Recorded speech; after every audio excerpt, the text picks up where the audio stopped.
Bismillahirrahmanirrahim. Assalamualaikum warahmatullahi wabarakatuh. Waalaikumsalam Waalaikumsalam warahmatullahi wabarakatuh.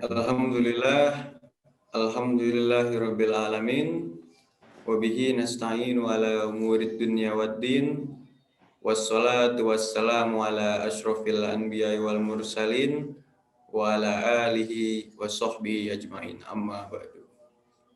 Yang pertama-tama, marilah kita panjatkan puja dan puji syukur kehadirat Allah Subhanahu wa taala yang telah memberikan kita nikmat sampai kita dapat bernafas dan melakukan diskusi pada hari ini, pada siang hari ini. Yang kedua, sholawat besertakan salam marilah kita panjatkan kepada baginda Nabi kita Nabi Muhammad Sallallahu Alaihi Wasallam yang telah membawa kita dari zaman kegelapan sampai zaman sekarang yang maju ini.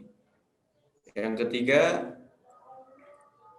kami dari kelompok 2 dengan nama Rumusa Rombongan Muka Sarjana ingin mendiskusikan masalah yang berkaitan dengan sengketa tanah. Kita lanjutkan ke sesi perkenalan. Yang pertama, saya Diki Cahaya Ramadan dengan nomor induk mahasiswa 2042346 dari kelompok 2. Saya berasal dari Tangerang. Selanjutnya, Mas Muhaimin. Baik, perkenalkan nama saya Muhaimin dengan NIM 2042 3031 asal Jambi. Selanjutnya Mas Akbar.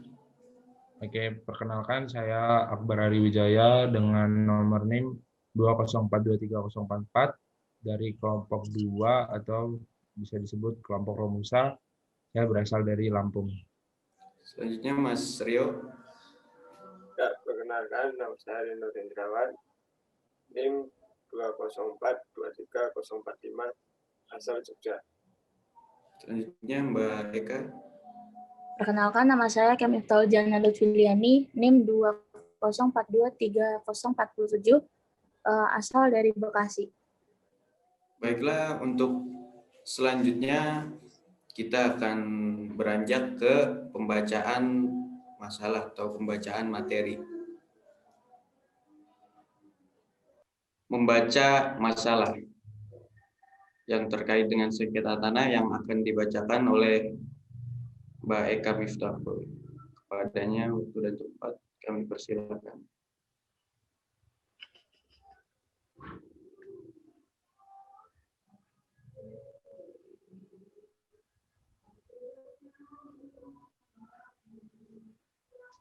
Yang terjadi di Pulau Pari di kasus sengketa tanah warga versus swasta.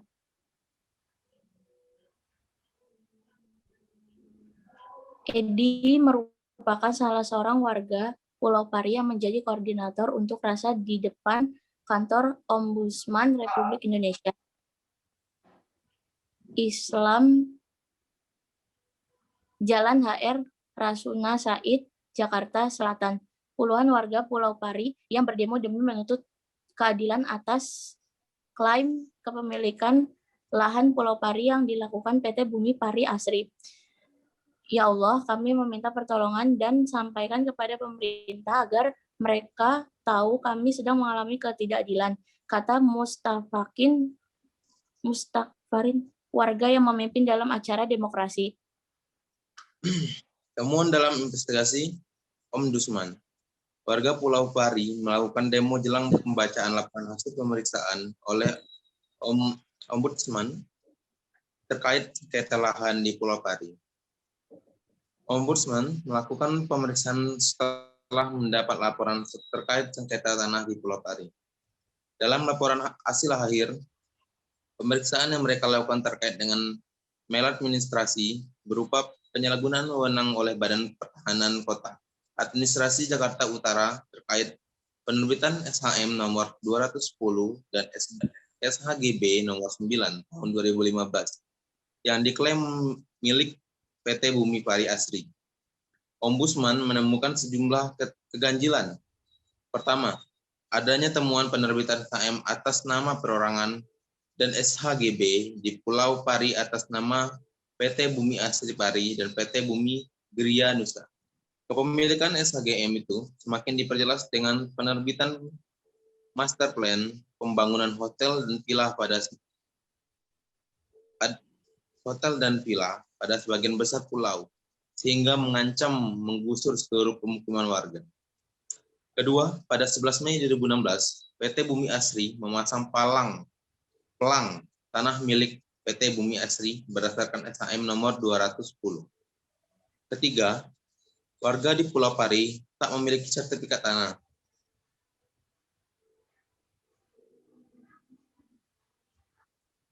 Di pulau itu, hanya ada satu SHM nomor 1 tahun 1992 berdasarkan tanah bekas milik adat C, nomor 2, Pertil 7, D.I, Blok 17 yang diwakafkan untuk Masjid Al-Ikhlas.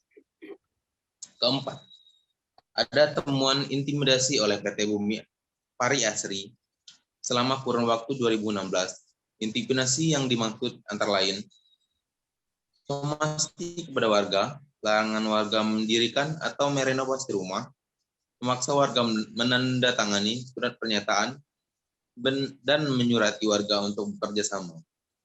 Kelima, warga terancam tak memiliki ruang hidup akibat klaim kepemilikan hak atas tanah oleh PT Bumi Asri, sehingga para pelapor dalam kurung warga melaporkan dugaan maladministrasi yang dilakukan oleh Kantor Pertahanan Kota Administrasi Jakarta Utara. Maladministrasi dalam kasus Pulau Pari, pelaksanaan tugas. Kepala Ombudsman RI Perwakilan DKI Jakarta, Dominikus Dalu, mengonfirmasikan temuan ini. Ia bahkan menyatakan ada penyimpangan dan maladministrasi dalam kasus Pulau Pari, yakni dalam penerbitan 62 sertifikat hak milik SHM dan 14 sertifikat hak guna bangunan atau SHGB di Pulau Pari. Pada penyimpangan SHM, Dominikus menyebut penerbitan 62 SHM tidak mengikuti prosedur yang diatur dalam ketentuan pasal 18 ayat 1, 2, 3, dan 4 serta pasal 26 ayat 1, 2, dan 3 PP nomor 24 tahun 1997 tentang pendaftaran tanah. Pada pokoknya, proses pengukuran tidak diinformasikan dan tidak diketahui oleh warga Pulau Pari atau yang berbatasan dengan bidang-bidang tanah. Hasil pengukuran atau daftar peta bidang tanah tidak diumumkan sehingga warga Pulau Pari tidak memiliki kesempatan untuk menyatakan keberatan, kata Dominikus. Penyalahgunaan wewenang ini, kata Dominikus, menyebabkan monopoli kepemilikan hak atas tanah dan peralihan fungsi lahan di Pulau Pari dan bertentangan dengan pasal 6, 7, dan 13 ayat 2 Undang-Undang Nomor 5 Tahun 1960 tentang Peraturan Dasar Pokok-Pokok Agraria. Sementara itu, terkait penertiban 14 SHGB, Dominikus mengatakan penerbitan itu bertentangan dengan pasal 6, 7, dan 13 ayat 2 Undang-Undang Nomor 5 Tahun 1960 tentang Peraturan Dasar Pokok-Pokok Agraria. Pasal 2 huruf G Undang-Undang Nomor 26 Tahun 2007 tentang penataan ruang. Pasal 171 ayat 1 dan ayat 2 huruf E Peraturan Daerah Provinsi DKI Jakarta Nomor 1 Tahun 2012 tentang Rencana Tata Ruang Wilayah 2030. Tentuan pasal 10 ayat 1 Undang-Undang Nomor 30 Tahun 2015 tentang Administrasi Pemerintahan. Penertiban 14 SHGB di Pulau Pari mengabaikan fungsi sosial tanah, adanya monopoli kepemilikan hak, mengabaikan kepentingan umum dalam pemanfaatan ruang, melanggar RT RW atau kawasan pemukiman, serta melanggar asas-asas pemerintahan yang baik, ucap Dominikus. Temuan ini menyebabkan terjadinya pengabaian kewajiban hukum yang diduga dilakukan kantor pertanahan Kota Administrasi Jakarta Utara dengan tidak mengevaluasi dan mengawasi pemegang SHGB atas nama PT Bumi Pari Asri dan PT Bumi Raya Gria Nusa, sesuai dengan kewenangan yang diatur dalam pasal 35 huruf B Peraturan Perundangan Nomor 40 Tahun 1996. Seharusnya Kantor Pertahanan Kota Administrasi Jakarta Utara melakukan evaluasi dan pengawasan terhadap pemegang hak yang tidak memenuhi kewajibannya, sebagaimana diatur dalam pasal 30 huruf B dan C PP Peraturan Perundangan 40 1996, kata Dominikus. Terakhir, Ombudsman memberikan beberapa poin yang harus dilakukan kepada kantor wilayah BPN DKI Jakarta dan Inspektorat Jenderal Kementerian ATR BPN RI untuk mengaudit, mengevaluasi, serta harus menyampaikan kepada Ombudsman dalam waktu 30 hari, sedangkan kepada Pemprov DKI untuk segera melakukan inventarisasi seluruh aset-aset di Pulau Pari. Pelaksanaan tindakan korektif kepada Pemprov DKI Jakarta dan kantor wilayah BPN DKI Jakarta disampaikan perkembangannya kepada Ombudsman dalam waktu 60 hari, kata Dominikus tegaskan. Pemprov akan bertindak. Wali Gubernur DKI Jakarta, Sandiaga Uno, yang datang dalam acara pemaparan hasil laporan itu mengaku dan akan menindaklanjuti laporan tersebut. Sandi mengatakan pemerintah Provinsi DKI akan menginventarisasi seluruh aset di Kepulauan Seribu, termasuk Pulau Pari. Inventarisasi ini juga sebagai langkah Pemprov untuk mendapat predikat wajar tanpa pengecualian (WTP) dari BPK. Ini akan ditindaklanjuti dengan beberapa koordinasi, termasuk juga interval Pemprov dengan Ombudsman Republik Indonesia terkait pencatatan aset tersebut, ucap Sandi. Langkah lain yang dilakukan adalah dengan membangun kawasan pariwisata di Kepulauan Riau dan Kepulauan Seribu, dengan tetap menjaga keterlibatan masyarakat. Jadi kami akan berkonsultasikan, ucap Sandi, kepada kantor wilayah BPN DKI Jakarta. Najib Taufik, yang juga hadir dalam pemaparan itu, mengaku akan melakukan investigasi lanjut atas temuan Ombudsman ini. Jika terdapat maladministrasi dalam penertiban 62 SHM dan 14 SHGB di Kantor Pertahanan Kota Administrasi Jakarta Utara, ia tak akan segan bertindak. Jika terbukti, kami akan tindak lanjuti melakukan pembatalan, kata Najib. Tirto mencoba menghubungi juru bicara PT Bumi Pari Asri, Ben Ishak, untuk dimintai tanggapan soal temuan dan laporan Ombudsman, tapi tak mendapatkan respon. Terima kasih.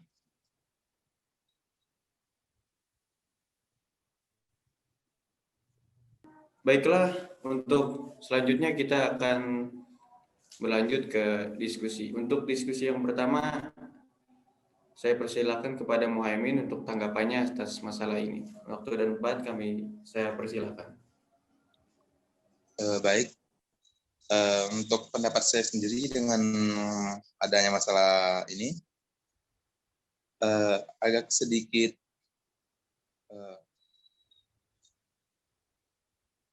membingungkan mungkin ya, karena di sini gimana, asal sengketanya juga sulit gitu loh. Pemerintah dari PT-nya juga katanya tadi kan ada intimidasi gitu kan. Tapi kenapa apa gitu loh, intimidasinya itu kayak nggak seharusnya gitu ya kan. Dari warganya juga, apakah ini baru gitu kan, tinggal baru laporan sekarang gitu ke pemerintah, apa sudah terjadi lama, agak kurang dijelasin juga di situ kan. Sama dari Gubernur Bapak Sandiaga Uno-nya juga, apakah dengan pembuatan pariwisata itu dapat memecahkan solusi gitu? Mungkin segitu aja mungkin. Baiklah, untuk pendapat yang kedua saya persilakan ke Mas Akbar Ariwijaya. Waktu dan tempat saya persilakan. Ya, ini pendapat saya mengenai permasalahan yang terjadi di Pulau Pari antara warga dan PT swasta. Menurut saya ini permasalahannya dikarenakan adanya kurang komunikasi kedua belah pihak, di mana warga sendiri tidak tahu batas-batas wilayah di setiap tanah mereka gitu. Nah, sedangkan PT swasta ini melakukan intimidasi dengan memaksa dan tidak memberitahu warga setempat gitu kan. Nah, ini sebaiknya kedua belah pihak melakukan musyawarah untuk menentukan hak-hak setiap tanah antara warga setempat dan PT swasta tersebut, karena kasihan sekali gitu kan warga setempat yang harus kehilangan tanah-tanah mereka gitu. Walaupun di sini kita tahu bahwa warga setempat tidak ada yang punya sertifikat hak milik, mungkin hanya satu tadi katanya kan. Jadi lebih baik dilakukan musyawarah antara warga setempat dan PT swasta tersebut. Mungkin itu saja dari saya. Terima kasih. Baik, terima kasih untuk Mas Akbar. Untuk selanjutnya saya persilakan berpendapat untuk Mas Rio Nur. Waktu dan tempat saya persilakan. Ya, tentang masalah sengketa ini berawal dari maladministrasi dalam penerbitan SHM dan SHGB di Pulau Pari. Salah satunya warga diintimidasi pengembang.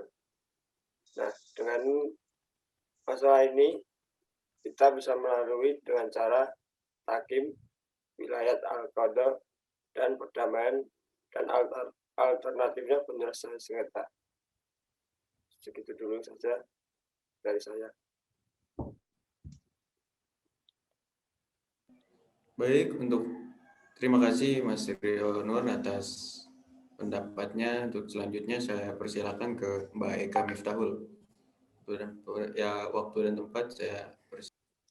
Menurut saya, atas permasalahan sengketa tanah di Pulau Pari ini terjadi karena adanya sebuah penyalahgunaan wewenang oleh sebuah badan pertahanan kota administrasi Jakarta Utara. Sebaiknya wilayah tersebut menggunakan sebuah wewenang atas tanah yang akan ia tempati supaya tidak merugikan masyarakat sekitar dikarenakan sengketa tanah ini terjadi belum adanya evaluasi dan sebuah pengawasan atas hak tanah yang berada di Pulau Pari. Mungkin sekian dari saya. Terima kasih. Terima kasih untuk Mbak Eka atas pendapatnya. Baiklah, untuk selanjutnya saya akan berpendapat. Kalau menurut saya, masalah yang terjadi pada kasus-kasus ini itu ada banyak sekali. Yang pertama ada pengklaiman kepemilikan lahan Pulau Pari yang dilakukan oleh PT Bumi Pari Asri, yang mana PT Bumi Pasri ini melakukan maladministrasi berupa penyalahgunaan wewenang oleh Badan Pertahanan Kota Administrasi Jakarta Utara. yang mana ini merupakan sesuatu yang tidak sehat atau yang tidak baik. Lalu warga di Pulau Pari pun tidak memiliki sertifikat tanah, sehingga terjadilah pengklaiman dari PT Bumi Pari Asri. Karena kan warga Pulau Pari sendiri tidak memiliki sertifikat tanah berdasarkan tanah bekas milik adat, yang hanya ada bekas tanah milik adat yang diwakafkan untuk Masjid Al-Ikhlas. Selanjutnya ada temuan intimidasi dari PT Bumi Pari Asri. Lalu selanjutnya warga terancam untuk tidak memiliki ruang hidup dikarenakan pengklaiman kepemilikan hak atas tanah oleh PT Bumi Asri, yang mana itu merupakan tempat tinggal para warga Bumi Pari, juga mereka mencari uang dari pariwisata. Lalu mengapa permasalahan ini terjadi? Karena warga di Pulau Pari pun sendiri tidak mempunyai sertifikat tanah. Lalu siapa saja yang terlibat dalam kasus ini? Yang terlibat yaitu yang pertama pasti warga Pulau Pari, yang kedua PT Bumi Pari Asri. Lalu solusi dari saya, seperti yang kita ketahui bahwa Allah Subhanahu wa Ta'ala adalah pemilik mutlak atas segala sesuatu yang kita miliki. Dan manusia hanyalah pemilik relatif atau hanya dititipkan atau pemilik sementara. Dalam hal ini warga Pulau Pari juga salah karena tidak memiliki sertifikat tanah. PT Bumi Pari pun salah karena terdapat maladministrasi, penyalahgunaan wewenang. Dari perspektif Islam, yang mana sesuatu harus terdapat maslahah atau keuntungan bersama. Nah, kalau dari segi pandangan saya, harta harus dimanfaatkan dengan sebaik-baiknya. Nah, jika tanah diberikan kepada warga Pulau Pari, justru sudah jelas sangat bermanfaat bagi mereka. Karena untuk tempat tinggal, untuk mencari rezeki juga. Nah, kalau tanahnya berada di tangan PT Bumi Pari, itu hanya beberapa pihak yang mendapatkan keuntungan. Kalau menurut saya, mungkin cukup sekian dari saya untuk pendapatnya.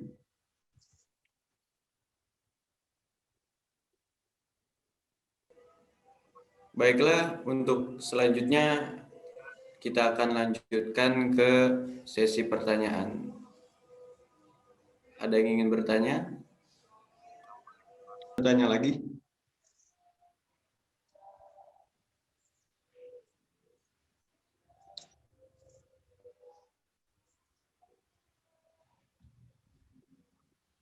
Baik, ada pertanyaan mungkin? Ya, saya ada pertanyaan. Ya, silakan. Bagaimana solusi terbaik untuk masalah sengketa tanah ini? Mungkin. Mungkin saya akan bantu menjawab ya. Oke. Seperti yang tadi saya jelaskan, bahwa harta yang ada di seluruh dunia ini adalah sebuah titipan dari Allah Subhanahu wa Ta'ala. Lalu manusia sebagai pemilik kedua. Nah, kalau dilihat dari perspektif Islam, bahwasanya harus harta ini harus bermanfaat sebaik-baiknya, yaitu bermaslahah atau berguna untuk orang lain atau untuk banyak orang. Nah, kalau kita lihat, jika tanah diberikan kepada PT apa tadi? Bumi Asri lah. Ya, PT Bumi Pari Asri, itu hanya satu pihak, hanya beberapa orang yang mendapat keuntungan gitu loh. Nah, jikalau tanahnya diberikan kepada warga setempat, tentu itu bisa menjadi tempat tinggal mereka, tempat mereka mencari rezeki ya, karena kan itu pulau tempat pariwisata. Kalau menurut saya lebih baik tanahnya masih berada sama warga Pulau Pari. Kalau menurut saya begitu. Kalau saya boleh menambahkan ya.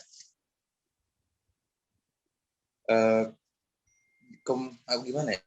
Untuk kalau ya pun kalau kepemilikan, bukan kepemilikan ya, untuk pengurusan kepada PT pun tidak masalah asalkan warga dilibatkan gitu ya. Karena juga bisa ikut mencari rezeki di situ kan, atau sebagai tour guide-nya ataupun menjadi apa ya, kayak buat ya untuk cari nafkah mereka lah gitu kan. Ya menurut saya nggak masalah juga kalau pengurusan diberikan kepada PT agar lebih teratur juga nggak masalah gitu kan. Ya itu aja sih tambahan. Ya mungkin kalau saya juga ingin menambah sedikit. Memang ini seharusnya ada ini ya, musyawarah gitu. Maksudnya mediasinya musyawarah gitu antara warga dan PT swasta tersebut gitu. Karena warga setempat di sini juga nggak punya sertifikat hak milik, yang sehingga sangat mudah bagi PT Bumi Asri tersebut untuk mengklaim tanah-tanah tersebut gitu. Nah, tadi kalau menurut Mas Diki yang dibilang bahwa di Islam itu harus sama-sama untung, berarti intinya kan ini harus ada musyawarah gitu, ada komunikasi antara warga setempat dan PT swasta tersebut. Nah, mungkin nanti di musyawarah tersebut bisa tuh kayak adanya pembagian wilayah nih, ini wilayah warga dan ini wilayah PT Bumi Asri tersebut gitu. Tapi jangan sampai memberatkan warga tersebut karena itu kan tanah itu kan ya tempat tinggal mereka, mencari nafkah dan lain-lain gitu. Jadi ya betul kata Mas Diki harus sama-sama menguntungkan bagi warga setempat atau untuk PT Bumi Asri tersebut. Ya itu mungkin cukup, sekian sih dari saya, cukup.